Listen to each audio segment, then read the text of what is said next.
to the episode number 8. Episode 13 എഴുതിയിട്ട് അത് നോക്കണ്ട. Episode number 8 of the commentary series.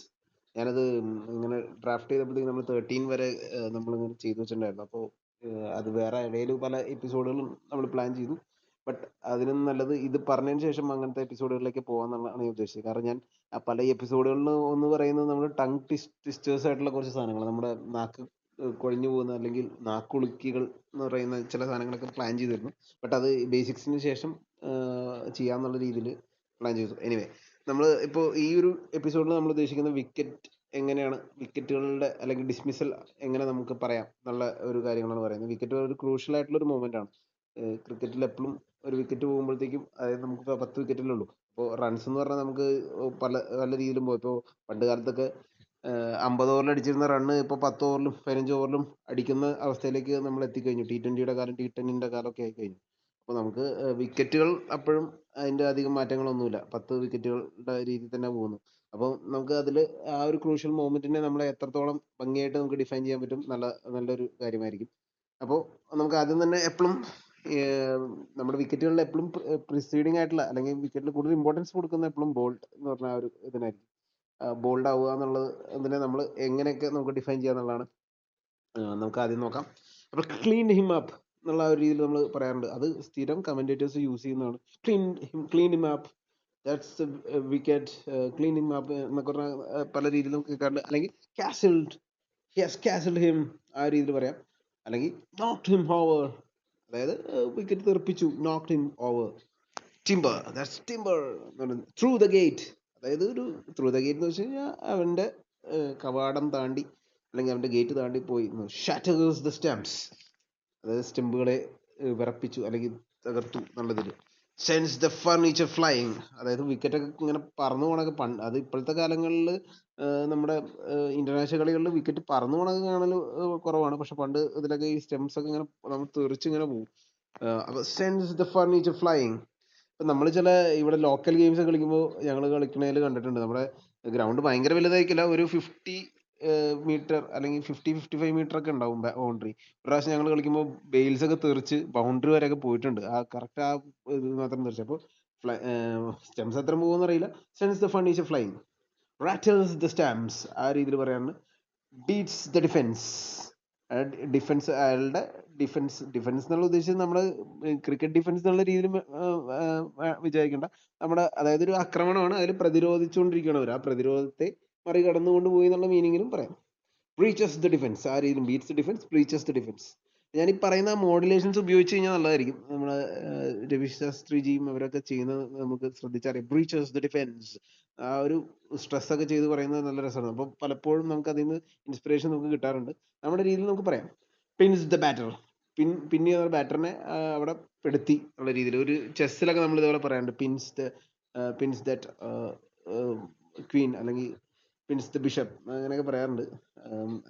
അത് തന്നെയാണോ ഇത് ഉദ്ദേശിച്ചതെന്ന് എനിക്ക് ഉറപ്പ് പറയാൻ പറ്റില്ല. നമ്മൾ കമന്ററിയിൽ കേൾക്കാറുള്ള കാര്യമാണ്. എനിക്കത് ചെസ്സിന്റെ ആയിട്ടാണ് തോന്നിയത്.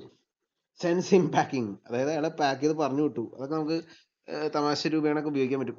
A peach of A delivery, അതൊരു ഒരു ഫ്രേസ് ആണ്, നല്ല അടിപൊളി ബോൾ എന്നുള്ള മീനിങ്ങിൽ.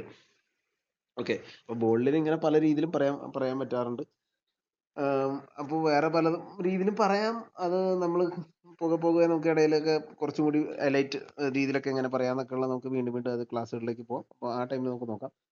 ഇനി ക്യാച്ച് എടുത്ത് കഴിയുമ്പോഴത്തേക്കും അത് നമ്മൾ സ്ലിപ്പിലൊക്കെ വരുമ്പോഴത്തേക്കും കോട്ട് ഔട്ട്സൈഡ് എഡ്ജ് ഇട്ട് ഔട്ട്സൈഡ് എഡ്ജ്, തിക്ക് എഡ്ജ്, ഫെദർ എഡ്ജ്, ചെറുതായിട്ട് തൊട്ടില്ല എന്നൊക്കെ പറഞ്ഞുള്ളൂ. അതിന് ഫെദർ എഡ്ജ് എന്ന് പറയാം. സേഫ് ഹാൻഡ്സ്, അതായത് പിടിച്ചത് തന്നെ സേഫ് ഹാൻഡ്സ് നമ്മൾ പൊതുവെ പറയുന്നു. ഗോബിൾഡ് അപ്പ്, പിടിച്ചു എന്നുള്ളതിൽ. അക്സെപ്റ്റഡ് ഗ്രേറ്റ്ഫുള്ളി, അതായത് നന്ദിയോടെ സ്വീകരിച്ചിരിക്കുന്നു, ആ രീതിയിൽ. ഒരു വ്യംഗ്യാത്മകം അല്ലെങ്കിൽ കാവ്യാത്മകമായിട്ടൊക്കെ പറയുമ്പോൾ.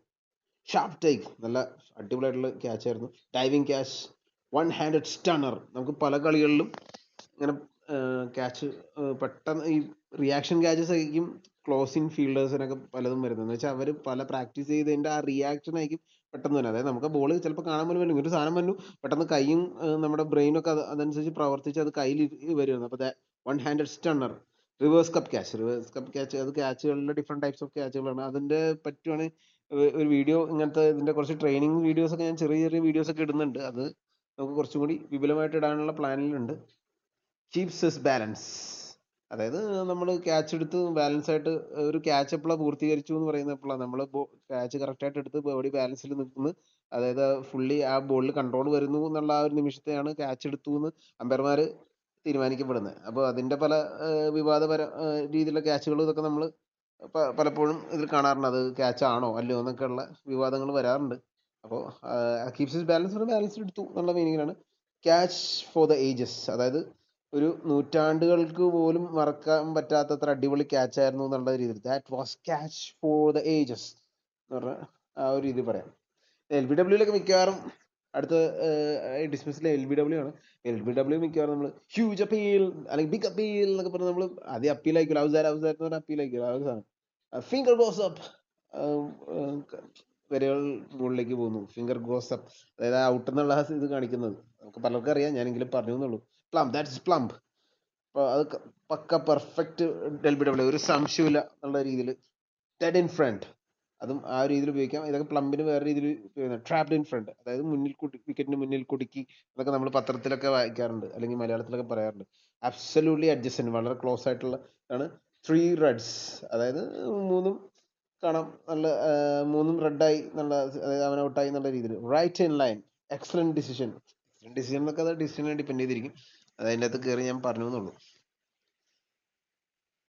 അടുത്തതായി റൺ ഔട്ട് ആകുമ്പോൾ direct hit, bullet throw, rocket arm, relay throw. അങ്ങനെ റിലേ ത്രോ എന്ന് പറഞ്ഞാൽ വേറൊരു ഫീൽഡർ എടുത്ത് പിന്നെ രണ്ടാമത്തെ ഫീൽഡർ അടുത്തേക്ക് ചെന്ന് അല്ലെങ്കിൽ ഒരു ഭയങ്കര റണ്ണിങ് ഫീൽഡിംഗ് ആയിരുന്നു. ബൗണ്ടറിയിലേക്ക് ബോൾ പോയിക്കൊണ്ടിരുന്നപ്പോൾ 2 ഫീൽഡർ ചേസ് ചെയ്തു, ഒരാളെടുത്തു, മറ്റേ കൊടുത്തു, അയാൾ തിരിച്ച് ത്രോ ചെയ്തു. ആ ടൈമിൽ ബോളർ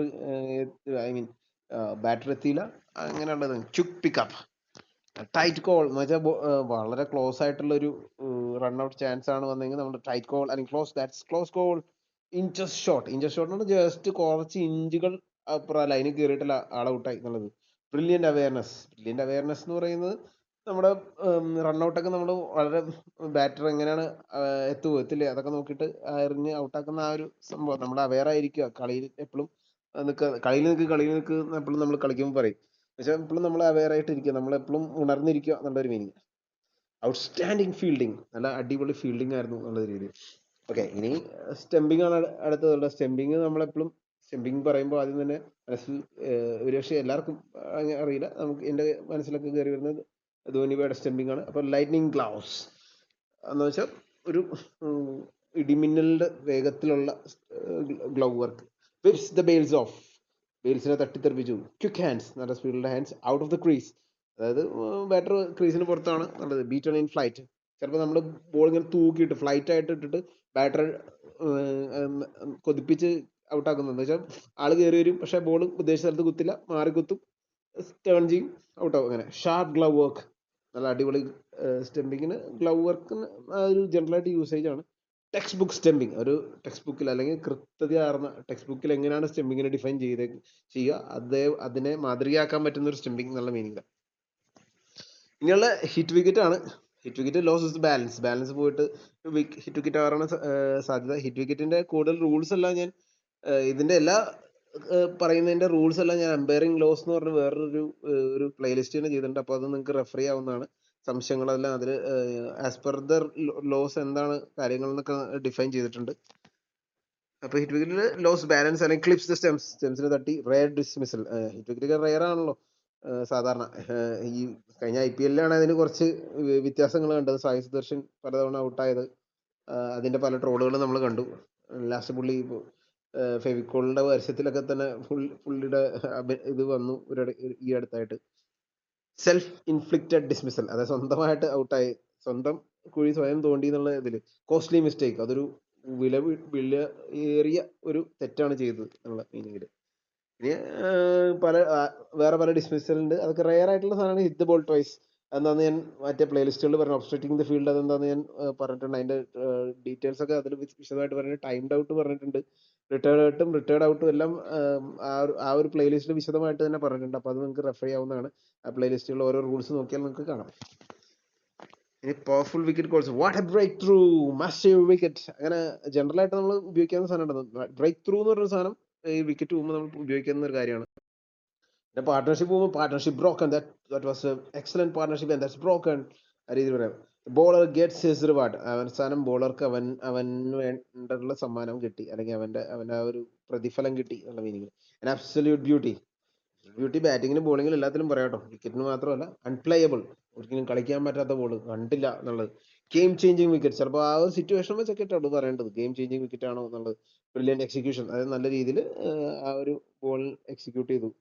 സെലിബ്രേഷൻ സെറ്റ് ഓൾ, നല്ല ഒരു വിക്കറ്റ് ഒക്കെ എടുത്ത് കഴിയുമ്പോഴത്തേക്കും നമ്മുടെ സെലിബ്രേഷൻ ചെയ്യുമ്പോൾ സെലിബ്രേഷൻ കൊണ്ട് തന്നെ ആ വിക്കറ്റിന്റെ മഹത്വം മനസ്സിലാകുന്നുള്ളത്.